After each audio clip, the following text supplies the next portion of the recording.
आज जो हमारे गेस्ट हैं यहाँ पर पीछे बैक स्टेज पर, उनको किसी भी तरह के कोई भी इंट्रोडक्शन की जरूरत नहीं है। आप सब लोग उनको बहुत अच्छे से जानते हैं और उनको बहुत प्यार करते हैं। Please give an energetic and warm welcome to the one and only doctor Vikas Divya Kirti sir.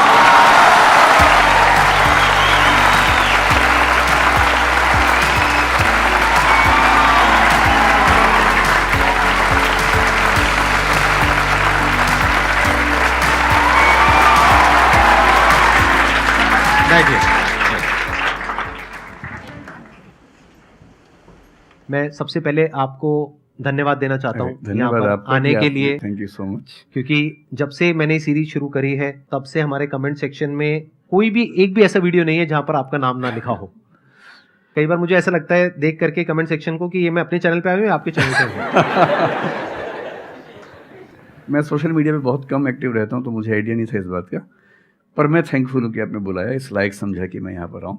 Sir प्यार बहुत करते हैं बच्चे आपको, मतलब इतना प्यार है जिसकी कोई हद नहीं है। मैं ठीक कह रहा हूँ गलत कह रहा हूँ? यस और नो? सो अब आप लोग जो चाहे जैसे चाहे इनसे क्वेश्चंस पूछ सकते हैं। सर लाइफ में जब भी कोई सिचुएशन आती है कि जिसमें दो रास्ते, एक प्रैक्टिकल और एक इमोशनल, तो बैलेंस आउट कैसे करना है? इमोशनल और प्रैक्टिकल में हमेशा विरोध नहीं होता है, कभी कभी साथ भी चल सकता है। और सिर्फ इमोशनल कुछ नहीं होता, सिर्फ प्रैक्टिकल कुछ नहीं होता, प्रपोर्शन का डिफरेंस होता है। जब इमोशंस आपके दिमाग पर बहुत हावी हों तो फैसला करने से बचना चाहिए, स्पेशली बड़ा फैसला। छोटा तो ठीक है कि आपके दोस्त ने कहा कि दोस्त नहीं एक फिल्म देखेगा मेरे साथ, आप इमोशनल हो जाके देख ली फिल्म, क्या हो गया, कोई नुकसान नहीं होगा। पर कोई ये कहे कि तो मुझसे प्यार नहीं करते, शादी नहीं कर सकते मुझसे और हमने शादी कर ली, ये ठीक नहीं है। सिर्फ इमोशंस में आके बहुत बड़ा फैसला मत कीजिएगा, चाहे वो करियर का हो, चाहे पार्टनर का हो, चाहे कोई भी फैसला हो। प्रैक्टिकल इतना नहीं हो जाना है कि आप मशीन, रोबोट या पत्थर बन जाएं। क्योंकि आप कितने भी सक्सेसफुल हो, यदि आप इमोशनली सक्सेसफुल नहीं है, इमोशनली स्टेबल नहीं है, इमोशनली वेलबींग के स्टेट में नहीं है, तो आपकी सक्सेस किसी काम की नहीं है, एकदम मीनिंगलेस है। So the success in totality needs emotional happiness, emotional stability as well. इसलिए इमोशंस को खारिज करके जिएंगे तो शायद कुछ अचीवमेंट्स बड़ी हो जाएं, पर वो किसी काम की नहीं है। केवल इमोशंस पे चलेंगे तो हो सकता है कि अचीवमेंट जिंदगी में ज़्यादा हो ना पाए। तो बैलेंस की बात है। और सबसे अच्छा तरीका है, जब बहुत इमोशंस हो, इंटेंसिटी बहुत ज़्यादा हो, सिर्फ एक तरीका मैं जो अपनाता हूँ, उस क्षण में फैसला नहीं करना है। कुछ भी हो, कोई कितना भी प्रेशराइज करे, सिर्फ इतना बोलिए कि मैं 24 घंटे बाद बताऊंगा आपको, थोड़ा सोचूंगा इस बारे में। और यदि आपने उस मोमेंट से खुद को बाहर निकाल लिया तो फिर आप डिटैच होकर देख पाएंगे और थोड़ा सा प्रैक्टिकल एलिमेंट भी रहे, इमोशनल एलिमेंट भी रहे, वो फैसले सबसे अच्छे रहेंगे लाइफ के लिए। मैं आपको एग्जांपल से बात समझाता हूँ। ऐसे लोग जो तैयारी कर रहे थे, अफेयर में थे, एक का सिलेक्शन हो गया, अब उसके सामने क्राइसिस ये है, स्पेशली किसी लड़की का हो गया, लड़के का नहीं हुआ। अब हमारी सोसाइटी में ना, लड़की ऊंचे पद पे हो, लड़का ना सफल हुआ हो तो बड़ा मुश्किल है सोसाइटी में, उनको शायद दिक्कत नहीं है। अब वो लड़की प्रैक्टिकल नहीं है कि मैं तुमसे शादी करूं, ये कह के अगर हट जाती है और शादी करती है किसी ऐसे व्यक्ति से जो बहुत सफल है। I know many such people personally, मैं नाम नहीं बोल सकता किसी का। मैंने जनरली पाया है कि वो लोग लाइफ में बहुत फ्रस्ट्रेशन में रहे बाद में, क्योंकि सफलता के नाम पर, प्रैक्टिकल होने के नाम पे ऐसे व्यक्ति को चुना जिसके साथ वो रह नहीं सकते ठीक से। और मैं ऐसे कई लोगों को जानता हूँ जो IAS बने, IPS बने, जिनको करोड़ों रुपए के दहेज के ऑफर्स आए, साफ ठुकरा के कहा कि मैं जिंदगी एक ही व्यक्ति के साथ गुजार सकता हूं जो मेरे साथ है, और हैं, बहुत खुश हैं। अब कोई कह सकता है उनके परिवार में कि इसने प्रैक्टिकल फैसला नहीं किया, इमोशनल फैसला किया, पर अल्टीमेटली किसी चीज की वैल्यू क्या है? आपकी लाइफ बेहतर हो। यूट्यूब पे जिसके 1 लाख भी सब्सक्राइबर्स होते हैं वो मोनेटाइज करता है, 1 लाख क्या जब मिनिमम हो सकता है, खूब पैसा कमाते हैं, ब्रांड प्रमोशन करते हैं, साबुन तेल बेचते हैं बीच बीच में। आपका चैनल तो शायद देश में सबसे बड़ा चैनल है, आप चाहें तो कितना नहीं कमा लेंगे। मुझे कुछ दिन पहले एक एजेंसी के लोग मिले जिन्होंने बताया कि इनकी जैसी ख्याति है उस लेवल पर महीने में कोई 5-10 करोड़ भी कमाना चाहे तो कमा सकता है आराम से इस यूट्यूब चैनल से। तो मैंने पूछा कि वो कौन सी चीज़ है जो आपको इतना मजबूत बनाती है कि आप नहीं इस रास्ते पर जाते। मैं वो जानने में इंटरेस्टेड हूँ। तो 10 मिनट की बात के बाद मैं समझ में आ गया, क्योंकि अल्टीमेटली अगर मैं अपनी वैल्यू के खिलाफ चला गया तो खुश कैसे हो जाऊंगा? पैसा मुझे कैसे खुशी देगा जब मैं ही नहीं रहा, तो खुशी किस बात की? इसलिए इतना प्रैक्टिकल मत होना कि अपनी माँ के, पिता के, भाई बहन, दोस्त, जो प्रेमी प्रेमिका है, उनके इमोशंस के साथ खेलने लगो। इतना प्रैक्टिकल कभी मत होना, इतना इमोशनल मत होना कोई आपको बेवकूफ़ बना सके, बात बात पर बेवकूफ़ बनाता रहे। और बैलेंस जिंदगी जो है ना, वो मध्य मार्ग में है, जिंदगी एक्सट्रीम पे नहीं है, मध्य में है। तो प्रैक्टिकल और इमोशन का बैलेंस रखिए, लाइफ बढ़िया होगी।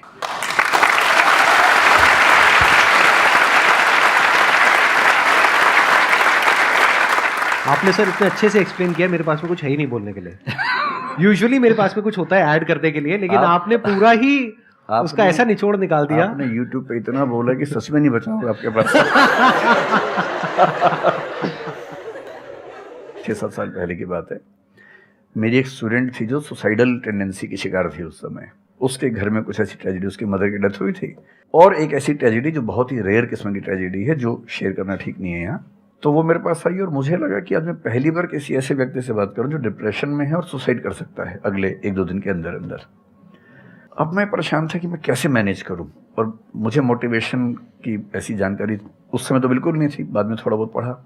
तो मैंने उससे कहा कि अच्छा तुम घर जाओ, मैं कुछ देखता हूँ। फिर मैं घर गया, नेट पे सर्च करना शुरू किया।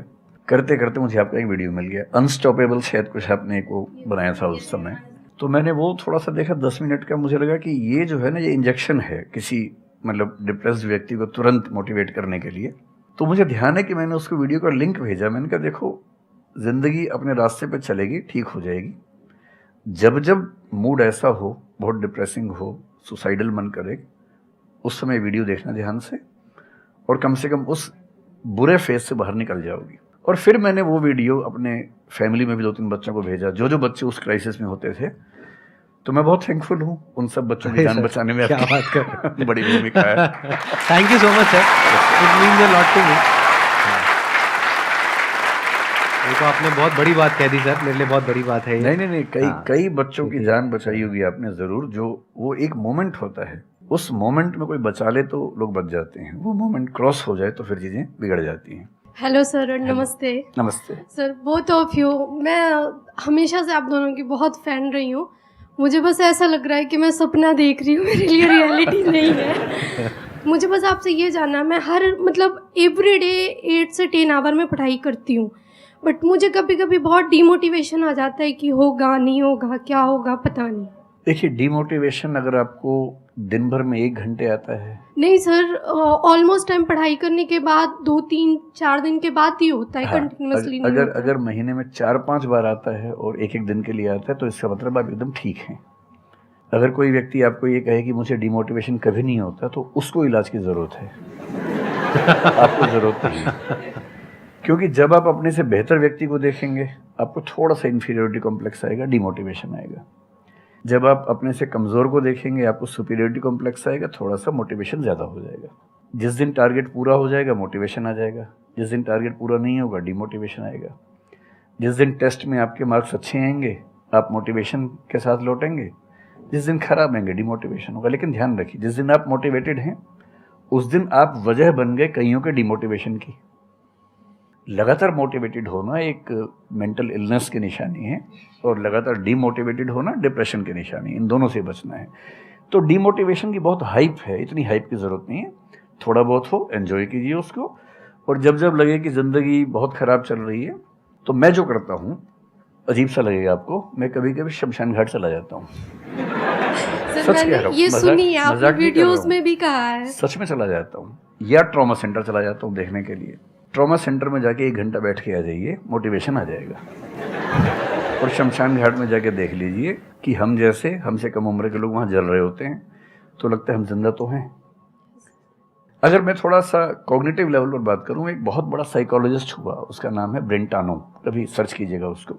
ब्रेंटानो ने ह्यूमन कॉन्शियसनेस को स्टडी किया, और उसने ये बताया कि ह्यूमन कॉन्शियसनेस की बेसिक नेचर है कि जो हमारे पास है वो हमें नज़र नहीं आता, जो नहीं है वो नज़र आता है। तो the consciousness of lacking something is the nature of human consciousness.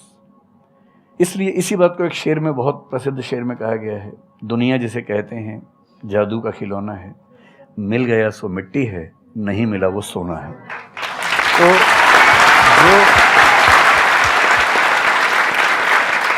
तो जो आपको नहीं मिलेगा ना, हमेशा बड़ा होकर दिखेगा, जो मिलेगा छोटा हो जाएगा। तो ईमानदारी इसमें है कि